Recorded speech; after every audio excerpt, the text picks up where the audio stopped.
podcast.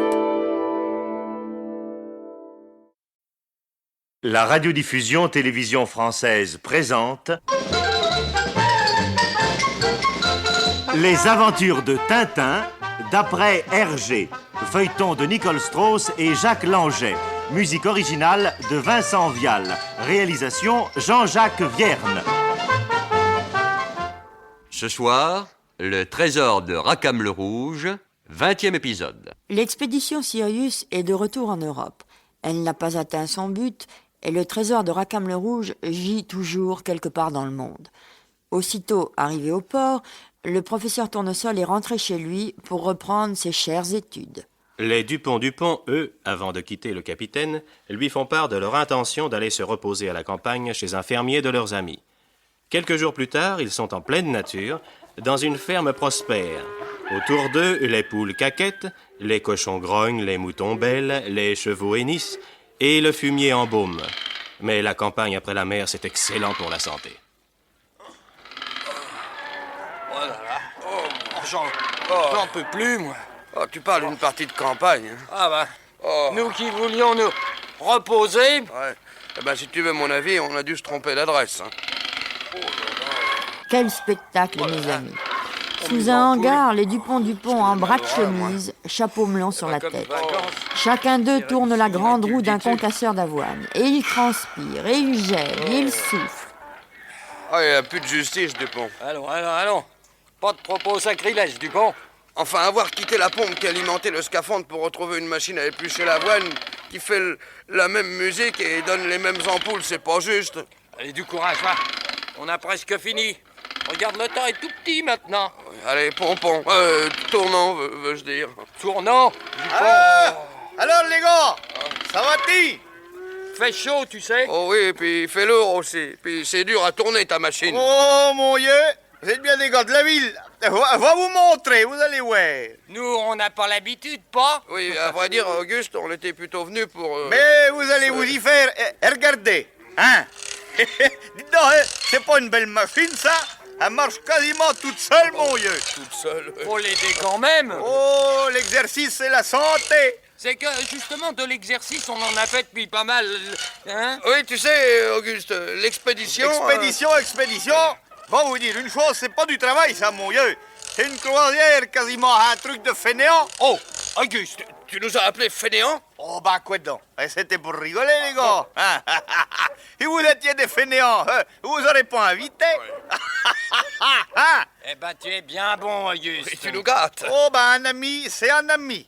Mon Dieu, vous êtes comme des coqs en pâte ici. Et bien nourris, avec quel bonheur et tout. Oh, mon Dieu, restez donc tant que vous voulez. Eh ben, merci, Auguste. Et justement, on voulait te dire... Ah, dites donc. Et je vois que vous avez bientôt fini la ouenne. Eh ben, c'est bien ça, mon Dieu. Ouais, alors après, on va pouvoir... Oui, vous avez raison, c'est ça. Après, vous pourrez vous mettre au hache-paille. Au H-Paille? Oh ben, c'est une belle mécanique, mon Dieu. Elle marche quasiment Toute seule. Et puis, on va vous laisser maintenant parce que c'est l'heure de traire les haches. Allez, du courage, les gars. Le hache-paille, il est là-bas, au fond de l'hangar. Eh ben, dites donc, en passant devant la cabane à cochon, vous prendrez la barrette à beurre. Et puis, allez, couchez-toi. Eh ben, qu'est-ce que tu dis de ça, Dupont? Oui, eh bien, moi, je dis que la campagne, c'est bien, mais qu'à la longue, ça lasse. Hein. Alors, demain matin, Oui, on fait les valises. et on reprend du service. Là, au moins, on n'attrape pas l'ampoule. Ah, allez, en attendant, finissons l'avoine. Oui, mais alors, sans forcer. Tu as raison. Parce que ça mange quasiment tout seul, quoi.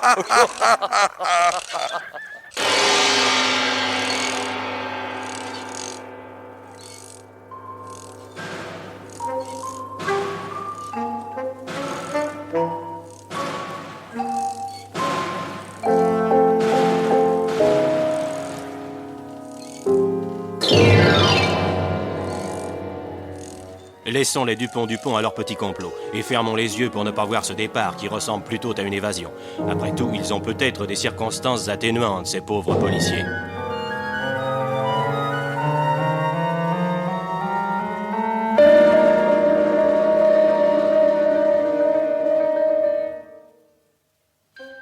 Quelques jours plus tard, un matin, Un petit homme va rendre visite à Tintin. Un petit homme que nous connaissons bien. Il a une serviette de cuir sous le bras et... le voilà dans la rue du Labrador. Numéro 22, numéro 24, numéro 26, c'est ici.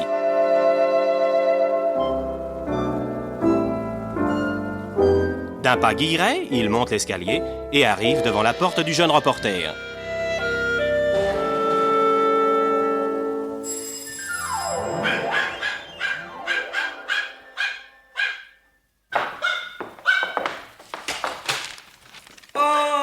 Monsieur Tournesol.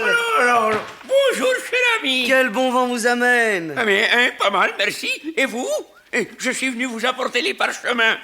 Les parchemins. Hein? Quel parchemin? Non. Les parchemins qui se trouvaient dans le coffret que vous avez repêché. Ah, oui, le coffret de la licorne. Mais asseyez-vous, monsieur Tournesol. Je vous en prie. Eh bien, j'ai essayé de les reconstituer en collant les morceaux sur les feuilles de papier. Oh, mais ça n'a pas dû être un petit travail. Ils étaient en miettes. Oh, oui, ils sont dans ma serviette, oui, vous allez voir. Tenez, Tintin. Voyons ça. Certains sont illisibles. D'autres, comme celui-ci, tenez, sont relativement faciles à déchiffrer. Tenez, attendez. Lisez. Oh, mais oui. Je crois d'ailleurs que ça intéressera le capitaine. Hein? Oh, sapristi, je vous crois. En route, professeur, votre chapeau, votre parapluie, votre serviette. Oh, Mais oh là là. voyons, si, vous. Allons, vite, Non, chez le mais- capitaine, venez. Mais monsieur. voyons. Mais vous allez me faire tomber. Mais alors,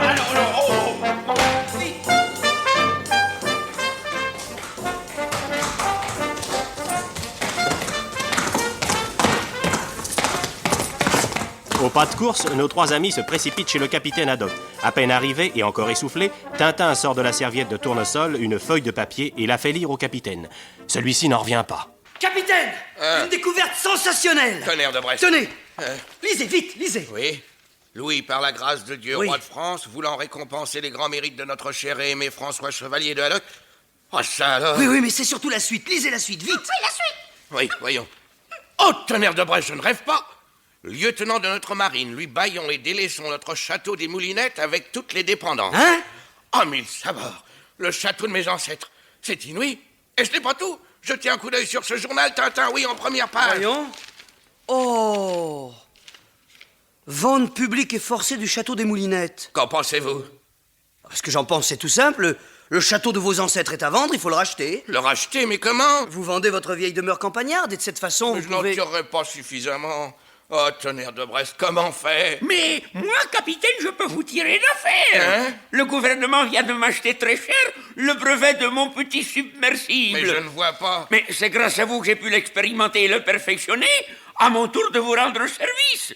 Tenez, venez, nous allons acheter votre château. Oh, professeur, comment vous dire? Mais non, c'est pas pour rire. Venez, oui, venez. Trop heureux de vous prouver ma reconnaissance. Oh, quel cœur d'or, mon Dieu. Allez, en route, capitaine, voilà une journée à marquer d'une pierre blanche. Oui, pour une fois, nous quitterons nos amis sans qu'aucune menace ne plane sur eux. Du moins pour l'instant.